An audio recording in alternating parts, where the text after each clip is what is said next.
Okay, so I have a thing that I want to talk about tonight that I think is absolutely flames. I think this Torah that you're going to hear tonight is B'ezrat Hashem. If Hashem helps me, it's going to be really, really amazing. And it's a bunch of different ideas, so you need to lock in. I'm actually going to incorporate some of what we learned in the 10th grade class, some of what we learned in the 12th grade class. But then there's a lot more that's going on. It's going to be related to Pesach, obviously. It will not be correlated to the 11th grade class, unfortunately, because every other Tanach and T is, as all those are about David HaMelech. So this is not about David HaMelech. That's the that's funny. You should have been on camera for that. That'd be fun. So David HaMelech will not be included in tonight. So I want to talk about, obviously we're getting into Nisan. By the way, right now is the birthday of the world. Literally this moment is when the world was created after the 7 days of creation. So the first day of Nisan. So I want to talk about what Nisan is. And obviously Nisan has this big holiday in it, Pesach, right? And the big question would be with Pesach, why did Hashem have to have us go through all of that suffering in order to get the Torah, right? Why is it that we had to go through 210 years in Egypt, right? Why can't everything just be good? Why can't Hashem just give us the Torah, right? Even if you want to say, oh, it was all worth it in the end, I don't want to hear that it's an all worth it in the end answer. That's not a good answer. It needs to be that it was necessary. It needs to be that it was good, right? That's what it needs to be.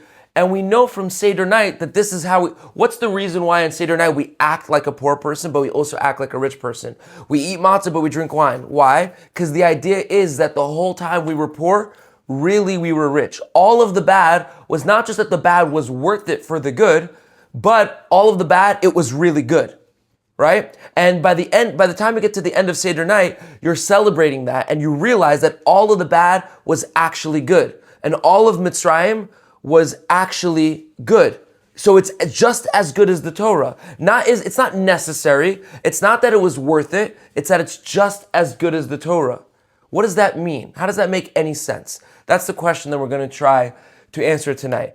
And I will tell you this is an important question because the result of Mitzrayim and the result of getting the Torah is all the lifestyles that you live today. Right? What's the reason why you have to keep all the halachot that you have to keep? What's the reason why you have to keep? Judaism is difficult, right? We all agree that Judaism can be hard, right? What's the reason we're doing everything? The answer to why we're doing everything must be tied in the holiday of Pesach and this idea, right? All the hard parts of Judaism, why is it necessary? All of the pain, why is it necessary? Now, in our 12th grade class, we've been learning Shir Shirim for a couple of days, and we spoke about this idea that when does a person sing a song? There have been 9 songs in the history of the world. The 10th song is going to be when Mashiach comes. The first song was sung by Adam, and the 9th song was sung by Shlomo when he inaugurated the first Beit HaMikdash, and that's called Shir Shirim. What is a song? A person in Tanach sings a song when they finally come to the realization that all of the bad was really good the whole time, when all of history makes sense. All of the current history, right? So after the Jews went through Mitzrayim and they experienced that Mitzrayim was actually good, they sang Az Yashir. At the end of Adam's life, when he realized that the sin and everything was good, he had a song. David HaMelech has a song. Moshe has a song. Shlomo Melech sings Shir Shirim, the song of songs, when he builds the first Beis HaMikdash, because everything up until that point was good. Since then, we have not had a song. When Mashiach comes, we will have the final song in which we will realize that all of the pain that we've experienced over the last couple thousand years has been good. Not just worth it, not just necessary, it was good the whole time. How is that so? So tonight we're going to explain how Mitzrayim was good the whole time, right? How it was good, necessary, it had to happen, okay? That's the goal of tonight, okay. In order to do that, I'm going to locate specifically on Shabbat. I would consider Shabbat to be the central tenet of Judaism. I think all of Judaism comes down to Shabbat. Right? Shabbat's the most important thing that we have in Judaism, to the point that how do we identify if a Jew is observant or not observant? Whether or not they're Shomer Shabbat. That's what it comes down to. And I want to be clear, it's not whether or not they're Zocher Shabbat, it's whether or not they're Shomer Shabbat. Right? What's Zocher Shabbat? You remember Shabbat. That's making Kiddush. That's all the positive, fun stuff of Shabbat. That's Kiddush, that's Challah, that's eating the meal, that's sleeping, right? Shomer Shabbat is guarding the Shabbat. That is making sure not to use your phone. That is making sure not to, separate raisins and peanuts, right? All the specific things of Shabbat. That is Shomer Shabbat. And this is how we identify who is observant. So in order to kind of talk about Judaism as a whole, I'm going to locate on Shabbat. We're only going to talk about Shabbat right now, but then I'll bring it back out to Judaism. Sounds good? Sounds like a plan? Okay. There's a big question with Shabbat. There's a big question. If you look through the 10 commandments, anybody know what commandment Shabbat is? Close, it's the fourth. It's the fourth commandment. It comes before do not murder. It comes before do not commit adultery. It comes before do not kidnap. Right? It's like really up there. Right? Shabbat's really up there. You know that if a person is converting to Judaism, if they want to keep kosher, can they keep kosher? No. Yes, they can. Can a non-Jew keep kosher right now? Yeah. If a non-Jew wants to learn Torah, can they learn Torah? Yeah. If a non-Jew wants to keep Shabbos, can they keep Shabbos? No. No. So Shabbos is the one thing where we say, sorry, you can't keep that. That is Hashem's gift to the Jewish people. It's Hashem's gift to the Jewish people. When a person is converting, I've met people who are in the process of converting, they keep Shabbos in spirit. They'll walk 2 miles to shul and not drive, even though they're allowed to drive, and then they'll flip on a light switch, right? Because it's not their gift yet until they finish the conversion.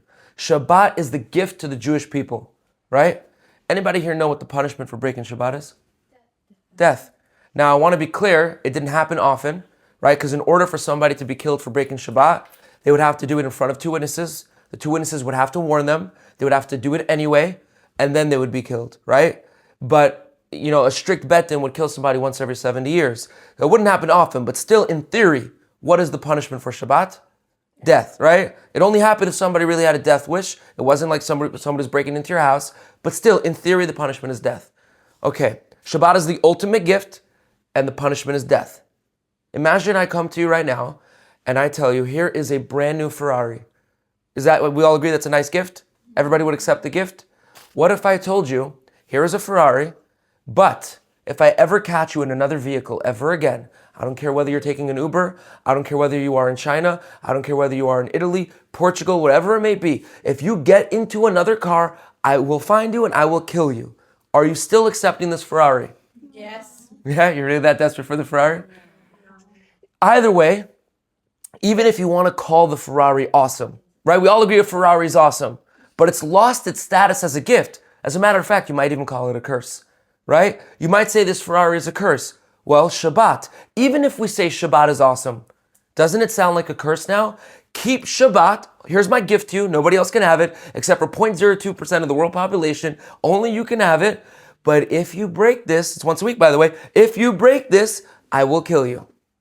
That's not a gift, that's a curse. Even if I like Shabbat. Let's just assume I like it. Some people might not even like it. Even if I like it, that is a curse. How is that a gift? That is the question. And if you get where I'm going, you can take that same question, put it on Judaism altogether, right? Everything that we're saying about Shabbat, we can bring it macro to Judaism. But let's concentrate on Shabbat. I'll tell you the answer, right? Very short, I'll tell you the answer right away. We're going to need to explain it, but I'll tell you the answer. The answer is the gift only works if the punishment is death. I'll repeat that one more time. The gift only works if the punishment is death. Meaning it's not that, oh, here's a gift and I will kill you. So, good luck. It's no. I'm giving you a gift and I need to kill you if you break it. Otherwise the gift won't work. And we're going to explain that now. All of you will agree with this. So, has anybody here, except for the 10th grade class where I told them about this today, has anybody here ever heard of the inverted U-curve? Anybody here heard of Malcolm Gladwell? Very famous author, non-Jewish author. Okay, he has this idea. I wish we had a whiteboard with me. It'd be easier, but we'll do it in the air. He has this idea that's called no, I'm good. He has this idea that's called the inverted U-curve. So most people look at life like it's a straight line. Meaning, if I have 0 cups of water, it's better to drink 2 cups of water. And then it would be better to have 6 cups of water, and then a gallon, and then 2 gallons, 3 gallons, 4 gallons. The more I have of something, the better. This is how people look at life. The more I have of something, the better. If I work out never, it's bad. If I work out once a week, it's better. Twice a week, better. 3 times a week, better. 4 times a week, better. 5 times a week, better. 14 times a week, better. 30 times a week, better. 50 times a week, better. This is how we naturally look at life. But of course, as I say, you start to realize at some point it gets ridiculous because it's not true. Rather, everything in life exists on the inverted U curve. What is an inverted U curve? Instead of it being a line like this, 0 to infinity, it's a line like this. It's an inverted U, right? It's an upside down U, and it's a curve. What that means is there is peak value of everything. So let's call our too little of something 0, and let's call our too much of something 100. The ideal thing that you want is 50, right? So if a person never works out, they need to work out more in order to get to peak results. If a person works out 24/7, they need to work out less and sleep a little bit in order to get peak results. Right? Does this inverted U curve make sense? Mm-hmm. Now, what's important to know about this inverted U curve is that every point is equal. 100 is equal to 0. It's just a different method of how you get there.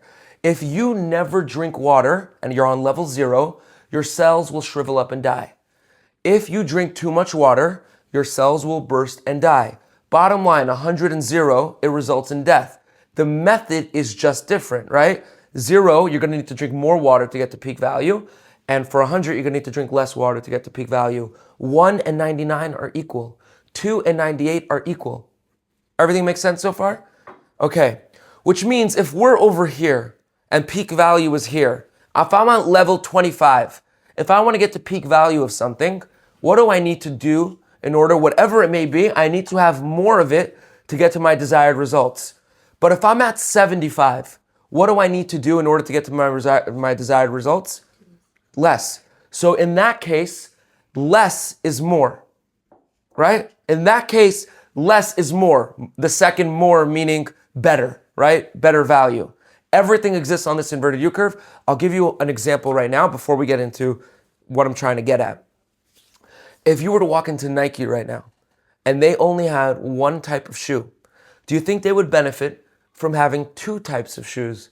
Would that make more sales? Yeah. It would. Do you think 3 would? Right? There is a certain number, though, where it wouldn't. If you walked into a Nike store right now and there was literally 1 million different types of shoes, you would be overwhelmed and you would not buy shoes. I don't know exactly what it would be equal to. Is it equal to 1 shoe? Maybe. Is it equal to 2 shoes? Maybe, right? It's right. And by the way, stores know this psychology, right? The variety that you see in stores actually, there's a reason for that, right? Because if I'm Nike and I have 1 million shoes, I need to have less shoes in order to sell more shoes. Less is more. Make sense? Great. Okay. We can now move on to what I want to talk about now. How do you know where you are on the scale? That's a different discussion, but we'll kind of discuss that soon. So, what would you say is the number one value of America? Freedom. Freedom. The more freedom we have, the better. The freedom to live however I want. The freedom to dress however I want. The freedom to be whatever I want. To the point today, if I am a man, I want to be a woman. If I'm a woman, I want to be a man. Nobody can tell me anything. The freedom, more freedom, freedom, freedom, freedom. That is America, right? Now, that is a good thing at some point, but can we put freedom on the inverted U curve? Is there a peak value of freedom? Okay, let's discuss. Has anybody here ever noticed that a disproportionate amount of celebrities are addicted to drugs?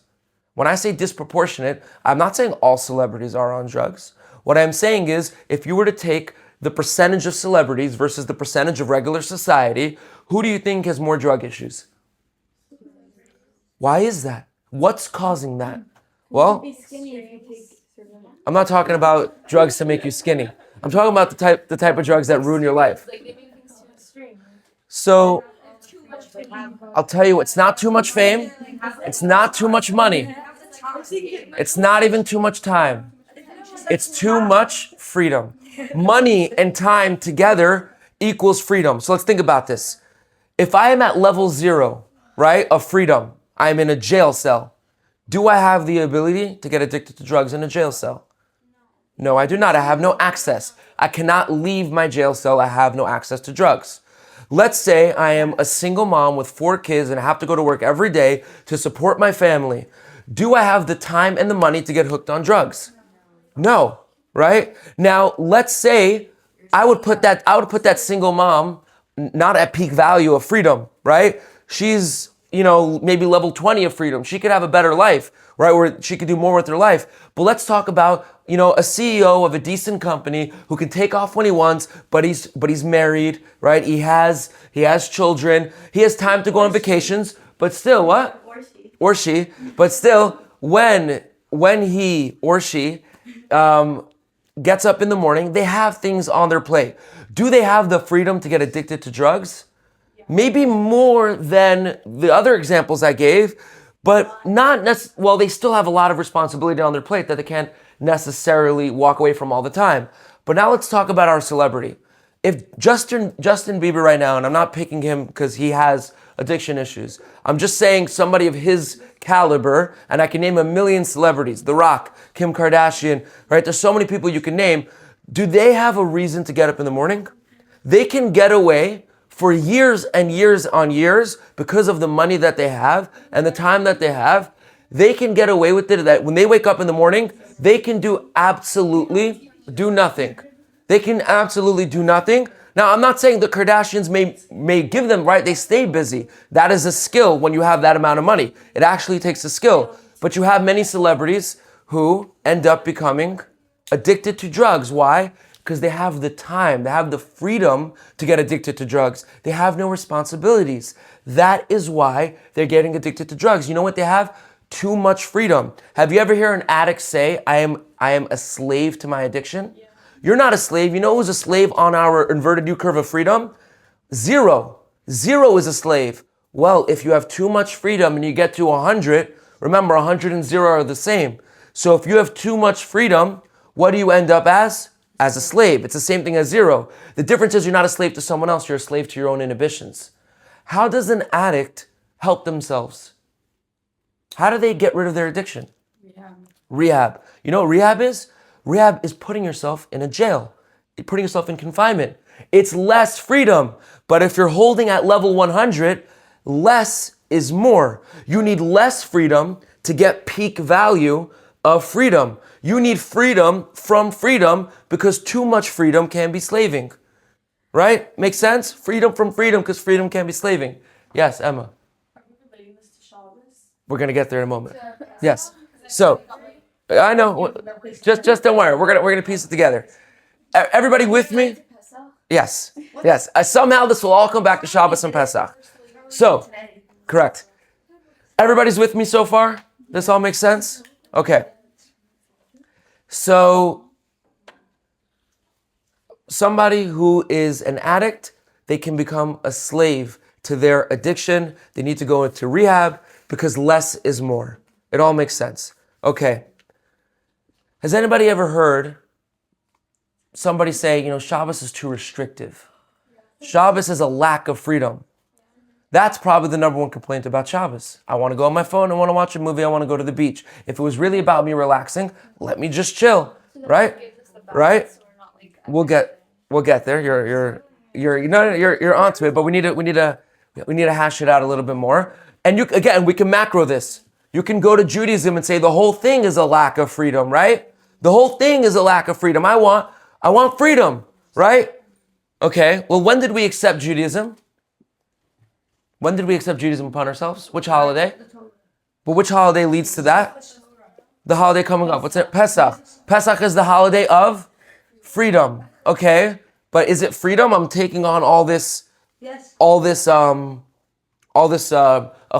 all this responsibilities. We're going to get there. So, we all describe Shabbos as a lack of freedom, right? Okay. We just talked about the idea that too much freedom can be slaving. Too much freedom can be slaving. If right now I came to you and I said, I want you to give me your phone for the next 24 hours, would that be an easy thing to do? I have my iPad. Your phone and your iPad for 24 hours. Would that be an easy thing to do? It'd be very difficult. Would you bug out the whole time? No, it's fine. It wouldn't be hard. When Shabbos comes, do you bug out from not having your phone? No. What's the difference? Everyone's doing it? Okay, how about this? If I went to somebody who smokes cigarettes right now and I said, don't smoke cigarettes for the next 25 hours, can they do it? They do it on Shabbos. No, but they do it on Shabbos. What's up with that? Because you're like born into it. It's like like something that's just. Because you're born into it? Okay. It's like something that's just like. Okay, let's make it even. Let's make it again. We're talking about an addict right now. We're talking about somebody who wants to quit cigarettes, right? And can do it once a week, but can't do it more than that. I'm not talking about, oh, I'm just used to it. You're talking about an addict. I'll give another example. Excuse the harshness. We spoke about it today, but I had a student tell me once that they were addicted to pornography, and their favorite time was a 3-day chag. Why a 3-day chag? Because that was 3 days off from their addiction. But this is something that's against Judaism, something that they know they don't want to do. They can't help but do it. They look forward to a 3-day chag, like what's coming up on Pesach this year, Thursday, Friday, Shabbos. 3 days off. They are getting freedom from their addiction. It's a form of a rehab, right? You see, what is Shabbos? Here's what Shabbos is. Shabbos is Hashem's rehab from this world. In this world, we have too much freedom. We have the freedom to be addicted to our phones and be addicted to this and deal with that and etc., etc. And Shabbos is Hashem's rehab. But here's the thing about Hashem's rehab. If I took somebody who's addicted to cocaine and I put them in rehab, but I didn't lock the door, would it work? No. It wouldn't work. The rehab only works if the door is locked, right? Which means the punishment for Shabbos has to be death. Shabbos is Hashem's rehab. And I want to explain one more thing before I take your question. I'll give you an example of why I said specifically Shomer Shabbat and not Zocher Shabbat.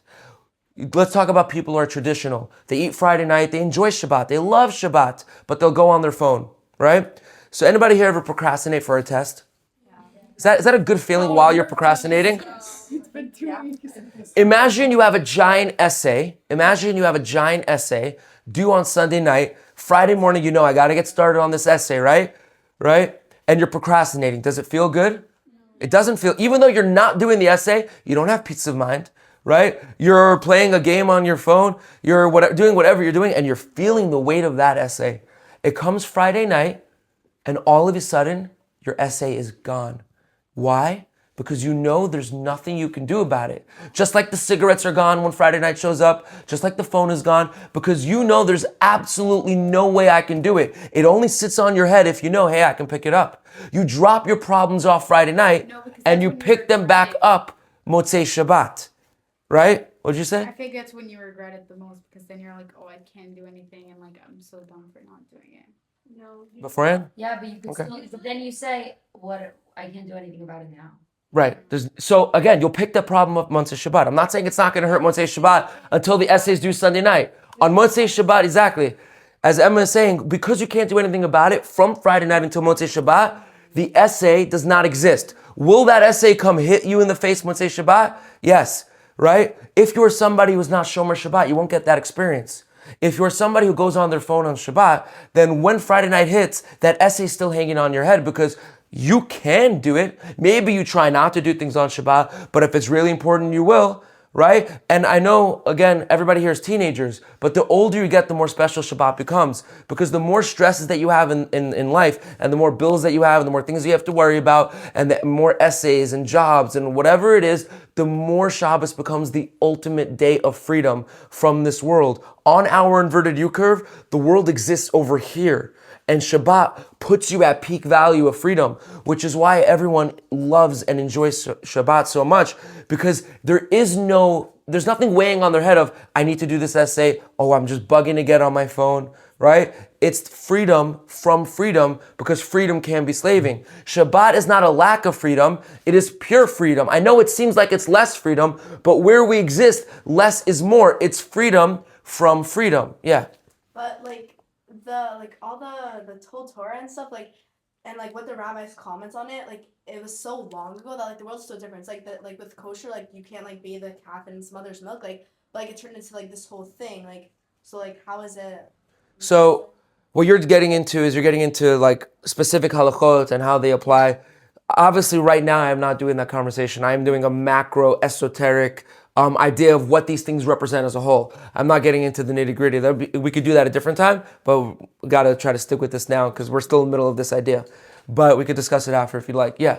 The rabbis develop the laws that were made before into like fit into what we do in society now. Like they just like what they do now, and they like consider it like, oh, like this is similar to what they used to do, so they like connect them. So it's a good answer, but we'll talk about it after. So, okay. Now I want to explain something. You might say, okay, great. I understand the logic of Shabbat being freedom from freedom. But come on, I want to go on my phone. I want to do this, right? It's still, maybe I don't have the best experience on Shabbat. On Shabbat, it's a mitzvah to eat. On Shabbat, it's a mitzvah to sleep. But the money that we spend on Shabbat, who supplies it? Us? No. Hashem says, whatever money you spend on Shabbat, I will pay for it. Why is this important? I'll tell you why it's important. I am comparing our weekday to what type of person? To a celebrity. What type of rehab do celebrities go to? Drug rehab. Sure, but what does the rehab look like? It has everything you could ever want. The only thing is missing is their drug. It's got tennis courts, and assuming that they're not alcoholics and it's something else, it's got open bars, and it's got massage therapists and physical therapy. You have rehabs that it's the best place ever. It's just missing the cocaine, right? What happens with Shabbat? Shabbat's not supposed to be jail. It's not supposed to be zero on the inverted U curve. It's peak value of U curve. You're a celebrity who's going into the ultimate rehab. Hashem says, spend whatever money you want on Shabbat. It's on me. I want you to eat, and I want you to drink, and I want you to sleep, and spend time with your family, spend time with your friends. It's an awesome rehab. Pimp out your rehab. Make Shabbat amazing. You're a celebrity. That is what Shabbat is supposed to be. It's not supposed to be a jail. And if you make your Shabbat a jail, then yeah, you could fundamentally misunderstand what Shabbat is because you're not doing it correctly. But the Shomer Shabbat is locking the door on the rehab, making sure that you don't have the cocaine. But there is Zocher Shabbat. Make it amazing. Make your rehab the best place ever. That is what Shabbat is. It is freedom from freedom, because freedom can be slaving, but it is peak value. You are a celebrity and you're going to a rehab with an open bar and tennis courts and massage therapists. Yeah. But how does one like lock the door on the Shabbos? Great. Like you always have free will to break it. Great. So how does one lock the door on Shabbos? So before we say that, we all fundamentally understand the idea now that the gift only works if the punishment is death. Obviously, nowadays, it's on us to make Shabbos so strict that there's no chance we'll break it, and you see it's possible. Because I gave you the examples of all of us with our phones, and then severe addicts, whether it's cigarettes or pornography or whatever it may be, severe addicts who can't control themselves no matter how much they want to during the week, and yet they can on Shabbat and Chag. So it shows you Shabbat and Chag could get to a place where it's literally like a rehab, even though it's a self-inflicted rehab. It's amazing. Hashem helps us out with that. It's the ultimate gift. Now, all this makes sense? Okay. How is this related to Pesach? Let me tell you how this is related to Pesach. Well, we know Pesach is the holiday of freedom, right? It's freedom. Okay. If I am at level 0 and I want to get to level 50, right? Do you think that's an easy decision? If I'm in jail and I want to become a CEO of a company, right? We spoke about like peak value of freedom might be you have responsibility, but you can go on vacation when you need, right? If I am in jail, do you think it's pretty easy to go and become a CEO of a company? Would you say that's an easy transition? No, I'm talking about in terms of my desire, not in terms of me pulling it off. And somebody comes to me and says, hey, would you like to step out of jail and become a CEO of a company? Probably. Of course they would. Would you like to go from level 0 of freedom to level 50? We have a great life? Of course. You know what's a really hard decision? When you are at level 100 and you are a celebrity who has the perceived correct amount of freedom and they can have anything they ever wanted and they have all the money and all of this and all of that to put themselves into rehab. Is that an easy decision? Even though they know it's probably better for them, it's still difficult to give up that level. You see, going from 0 to 50 is easy. Going from 100 to 50 is very difficult, even though it's better, right? Is it easy for somebody who is starving to eat more food? Yeah. Yes. Will they be healthier? Yes. What about somebody who's eating too much food and they need to go on a diet? Is that easy, even though it's healthier? To eat less food. Again, let's put food in our inverted U curve. Peak value of food. Somebody who's not eating enough, right? A random kid in Africa, they need more food. Is that going to be easy for them if they have it to eat more food? Okay. What about somebody like all of us in America, right? All of us don't live here with food. We live here with food. We all need to have less food to have peak value of food. Is that easy? No. You see, when you exist here, it's easy to move to peak value. But when you exist here, you're fighting not someone else, you're fighting your own inhibitions. When you're on this side of the inverted U curve, it's somebody else keeping you down. So if they're out of the picture, you have no problem moving. But when you're here, it's you holding yourself down. And that's hard to put yourself here. Does that make sense? Yeah. Okay, so now let's talk about Pesach. Hashem wants to give us the Torah. The Torah, everything I just told you about Shabbat, is Judaism. The Torah is peak value of freedom, right? That's what the Torah is. You can either be a slave to Pharaoh or you could be a slave to your own inhibitions, like people in America today. But the Torah lifestyle gives you the perfect amount of freedom. It's got the celebrity rehab and all of the other parts of the Torah all falls into the Shabbat's just the perfect example. Well, if Hashem just came to us and said, hey guys, keep the Torah, and we're operating here, would that be easy for us to do? No, it wouldn't. So you know what Hashem did? He put us at 0. Hashem put us in Mitzrayim, and then Hashem said, I'm not taking you out to go to 100. Instead of Pharaoh's slaves, you're becoming my slaves. But being Hashem's slave, being an Eved Hashem, that's peak value of freedom.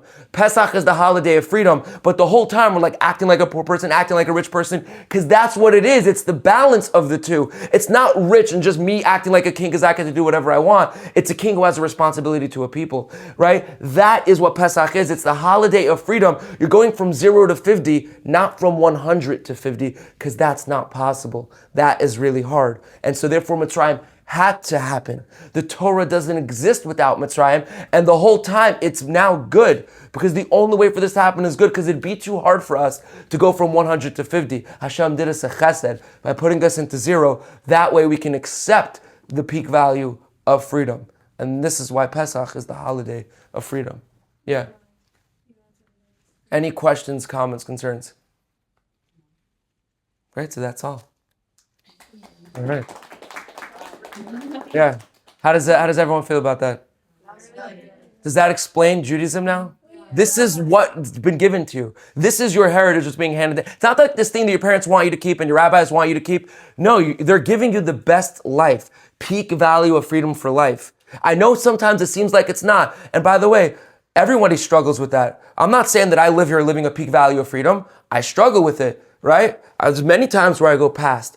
Right? And I need to bring it back. That's why Hashem gives us Shabbat and Hashem gives us Chag. There are things that are built in davening in order to help us out. But, still theoretically you should know that what's being handed down to you is the ultimate gift. It's peak value of freedom. It's the best way to live a life. Don't live your life at level 100. Yeah.